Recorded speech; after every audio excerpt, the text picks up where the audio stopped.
Итак, всем доброго раннего утра. Дорогие друзья, я долго думала, подарить ли этот морок, потому что это один из моих лучших работ. Но поскольку сейчас время непростое для моего народа, я решила все-таки подарить этот морок для того, чтобы помочь моему народу отстоять свои земли.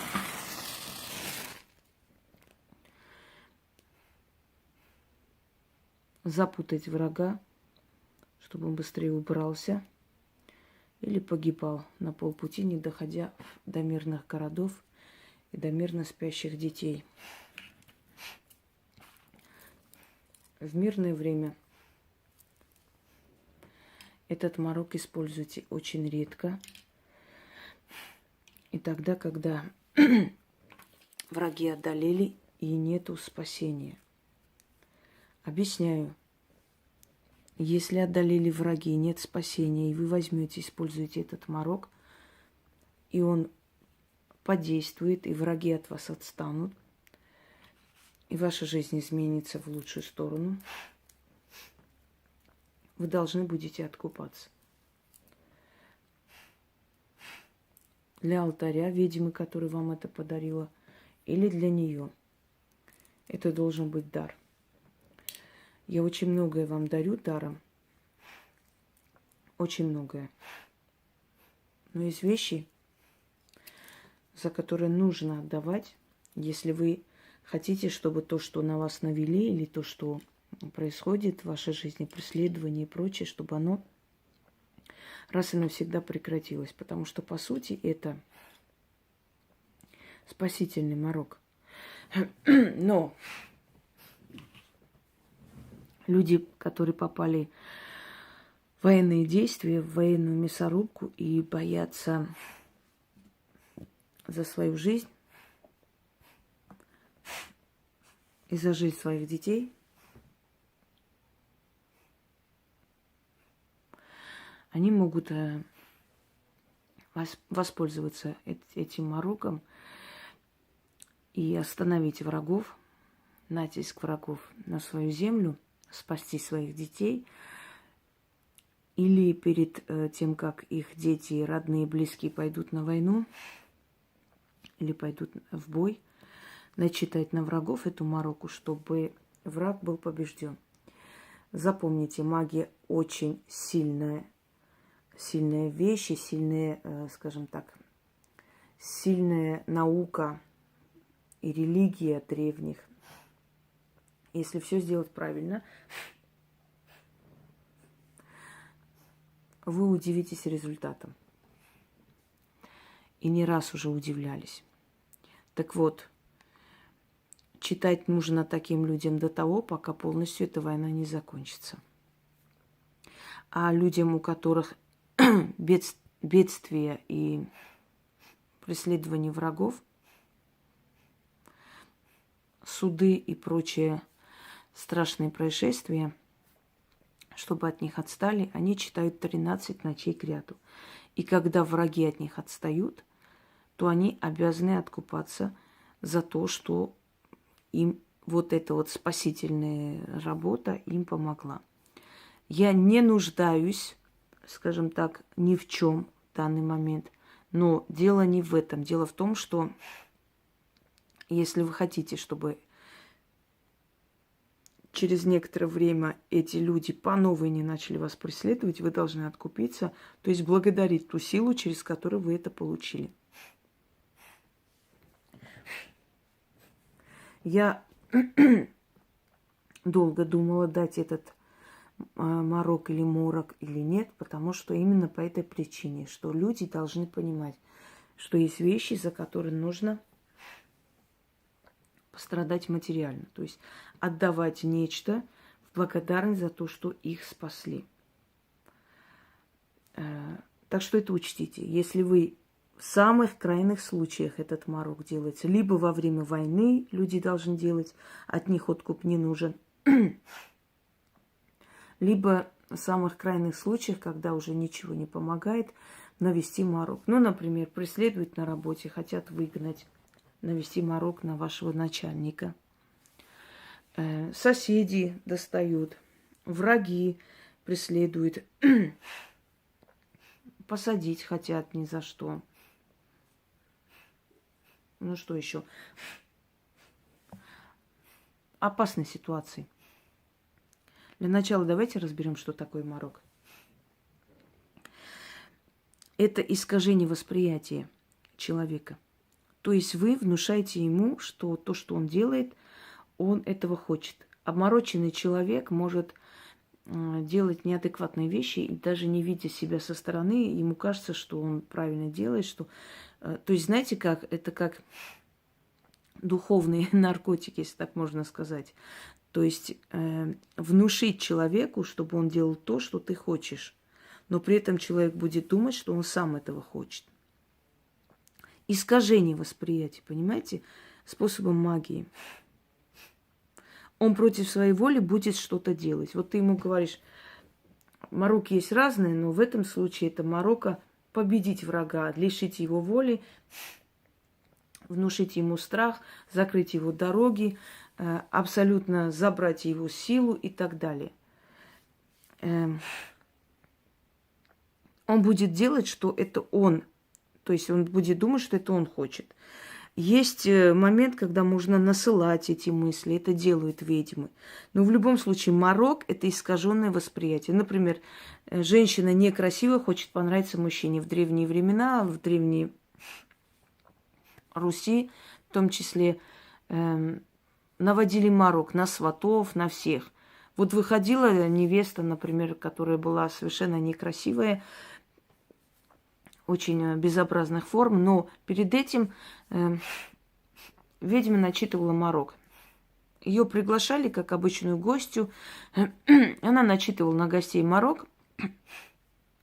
Вот выходит девушка, и всем понравилось. И они уже день свадьбы назначили. Все, обратного пути не будет, потому что в то время это неприемлемо было. Либо человек хочет, чтобы подписал контракт. Вот наводит морок, приходит, вот подписали контракт, поблагодарили. Вот так цыгане, например, наводят морок, и кассирша отдает деньги, говорят, гипноз. Это не гипноз, это морок. Кассирша думает, что она обязана и должна эти деньги дать. Ей кажется, что она сдачи отдает. Она может 40 тысяч вытащить, отдать и подумать, что она отдала там 400 рублей сдачи. Понимаете? Это морок, который вы все время воспринимаете за гипноз. Гипноз совсем по-другому вводится, и гипнологи, они воздействуют на мозг и прочее, прочее. А здесь морок начитывает, заходит, и просто человеку говорят, дай мне сдачи, дай мне все деньги. И она может вытащить и отдать, и подумать, что это она сама так захотела. Или принеси все свои там золотые украшения, да. Вот начитывает, и она пошла, принесла, и она забыла даже, кому принесла, кому отдала. Она может ни лица не помнить, ничего. Это морок. Можно навести морок, и человек будет сутками ходить по кругу в лесу, и думая, что идет по одной дороге. То есть искаженное восприятие, то есть дать человеку такой придуманный мир, в котором он он даже не понимает, то есть он живет той жизнью, которую ты ему навязываешь. Вот морок. Но этот морок, который я вам дарю, это не подчинение в том смысле, чтобы материальные блага иметь человека, это не подчинение мужчины, женщины и так далее, это подчинение врагу, то есть врага. Ты связываешь волю врага и подчиняешь себе. И враг, который пришел тебя убивать, или враг, который тебе угрожает, или враг, который хочет извести, или враг, который хочет тебя посадить ни за что, или пытается схапать твой дом, неважно. Ты 13 ночей подряд читаешь на него морок. Зажигаешь черную свечу, желательно восковую черную. Воск обязательно, но черный, желательно. Если нет, можно такую. Это касается тех, кто на зоне военных действий. У меня обострилась невроз, извиняюсь, если я очень много работаю и сейчас нервничаю по поводу вот военных действий. У меня обостряется невроз, немножко тяжело говорить. То есть она, помимо моей воли, вот это вот задыхание, такое ощущение. Но это не имеет значения, ладно уж. Так вот, это против врага. Это очень сильная морока, и я долго думала, дать или нет. Я вам сказала, тем людям, у которых военные действия нужно остановить, чтобы спасти своих детей, они должны читать столько ночей кряду, сколько нужно, чтобы это все действие закончилось. Перед тем, как ваши дети пойдут в бой, да и просто читать, начитывать, чтобы враги, которые рядом где-то находятся, они не могли переступить порог, чтобы у них было много жертв, много неадекватного поведения, чтобы они друг друга... Знаете, в древние времена ведьмы наводили морок на определенные, ну, в общем, на полки, которые шли на них.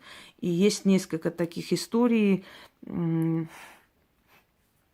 во времена великих князей, когда поляки, литовцы и так далее, которые шли на Русь, внезапно ссорились на полпути, начинали драться между собой. Вот морок, понимаете? Вот им казалось, что это враги. Вот там враг. И они начинали между собой драться. Так что вот если вы наведете, если вы наводите на врагов, вы говорите враги, представляя, понимая, что идут люди в военной форме. Если в мирное время, то на врага, представляя того человека, который вас преследует.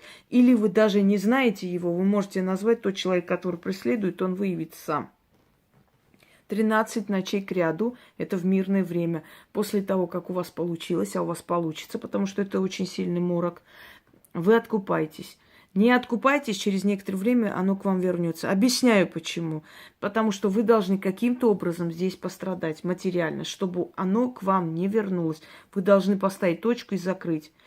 Это энергообмен называется, понимаете?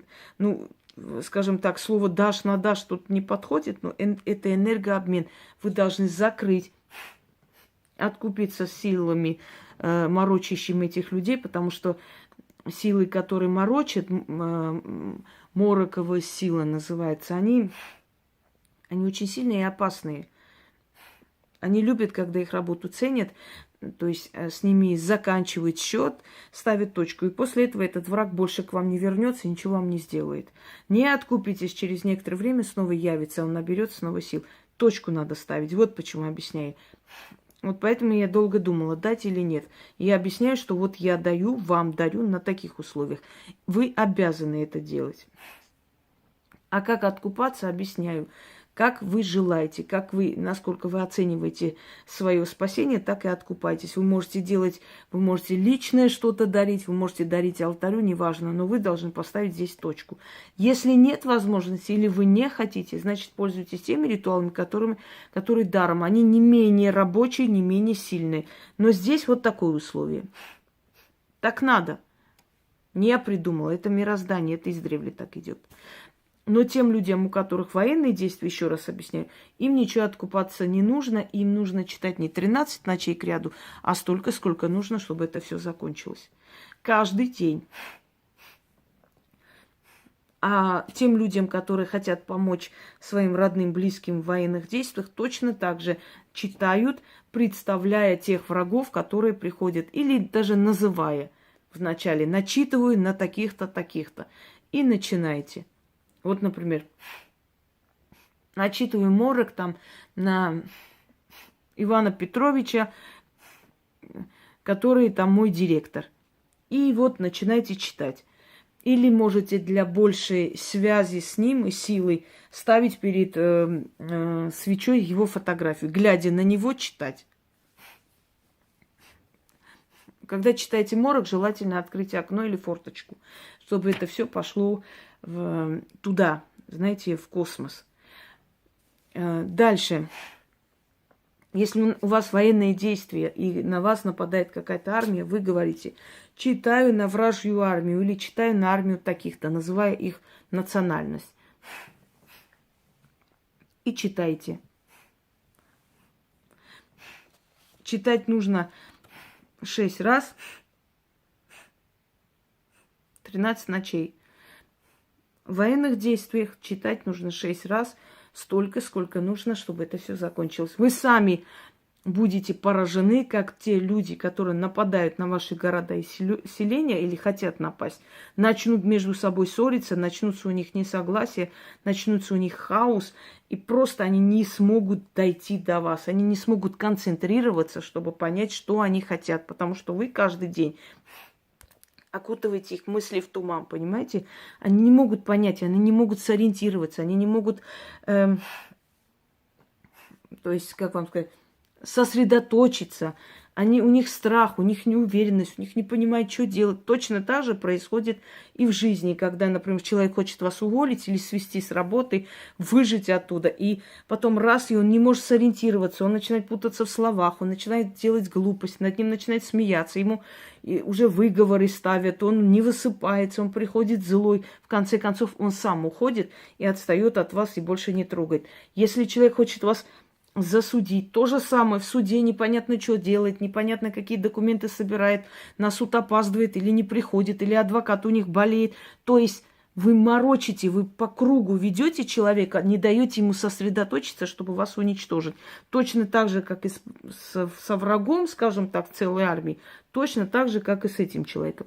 Еще раз говорю, для лучшей концентрации возьмите фотографию человека, если вас преследует человек. Если не знаете, просто читайте.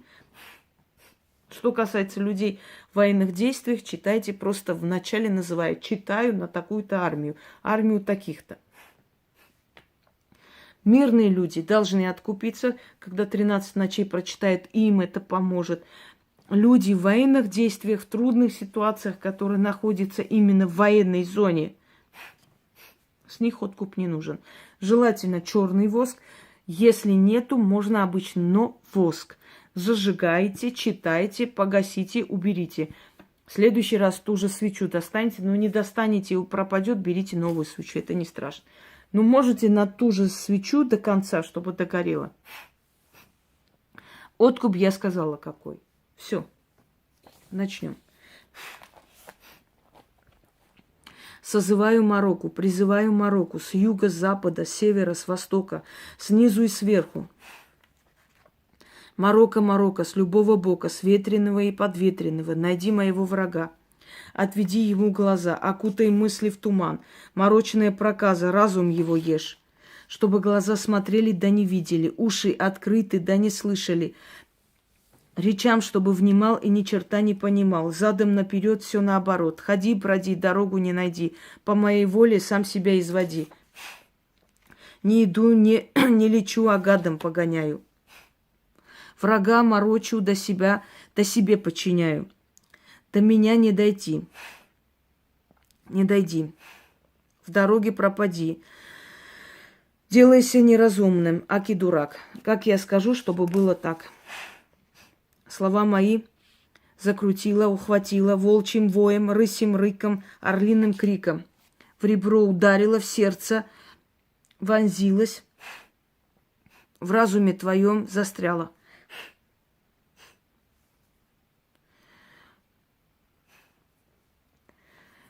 У тебя силы у тебя не стало. В глаза плеснула мутной водой, в туман кругом, гори огнем, все жжет и душит, твои мысли глушат, стани и плачь. Рубит в очах, сковал тебя страх, жгутом тугим стянула, воля твоя уснула, в ушах гудит, в глазах черно, внутри мутит, душу грызет, горечь тебе в рот, упади, нет пути, задом наперед, все наоборот. Иглы тебе в ноги, ни пути тебе, ни дороги, заклято. Я просто устала. Поэтому читаю немножко уставшим голосом, но ничего страшного. Еще раз читаю. Созываю Марокко, призываю Марокко с юга, с запада, с севера, с востока, снизу и сверху. Марокко, Марокко, с любого бока, с ветреной и подветренной, найди моего врага. Отведи ему глаза, окутай мысли в туман, морочная проказа, разум его ешь, чтобы глаза смотрели, да не видели, уши открыты, да не слышали, речам, чтобы внимал и ни черта не понимал, задом наперед, все наоборот, ходи, броди, дорогу не найди, по моей воле сам себя изводи. Не иду, не лечу, а гадом погоняю, врага морочу, да себе подчиняю, до меня не дойди, в дороге пропади. Делайся неразумным, аки дурак, как я скажу, чтобы было так. Слова мои закрутила, ухватила волчьим воем, рысим рыком, орлиным криком, в ребро ударила, в сердце вонзилась, в разуме твоем застряла. Силы у тебя не стало. В глаза плеснула мутной водой, туман кругом гори огнем все жжет и душит, твои мысли глушит. Стани и плачь, рубит в очаг. Сковал тебя страх, жгутом тугим стянула, воля твоя уснула. В ушах гудит, в глазах черно, внутри мутит, душу грызет, горечь тебе в рот, упади, нет пути. Задом наперед все наоборот, иглы тебе в ноги, ни пути тебе, ни дороги. Заклято. Еще раз.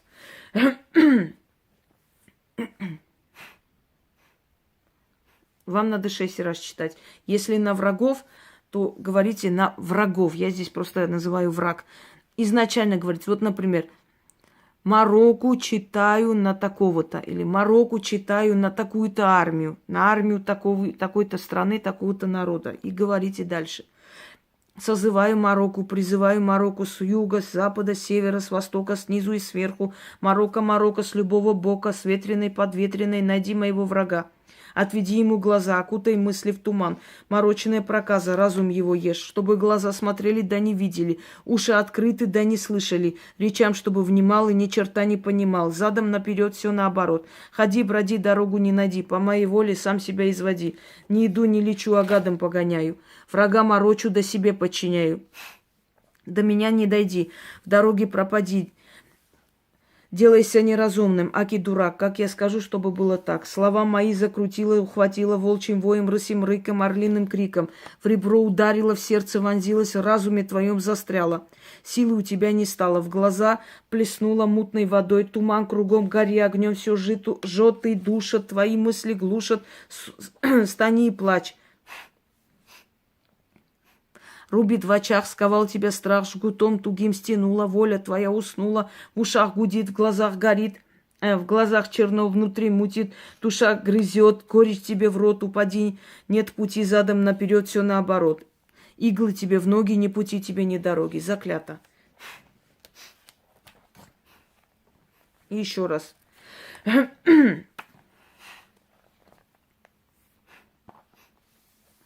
Созывай Марокко, призывай Марокко с юга, с запада, с севера, с востока, снизу и сверху. Марокко, Марокко, с любого бока, ветреный, подветренный.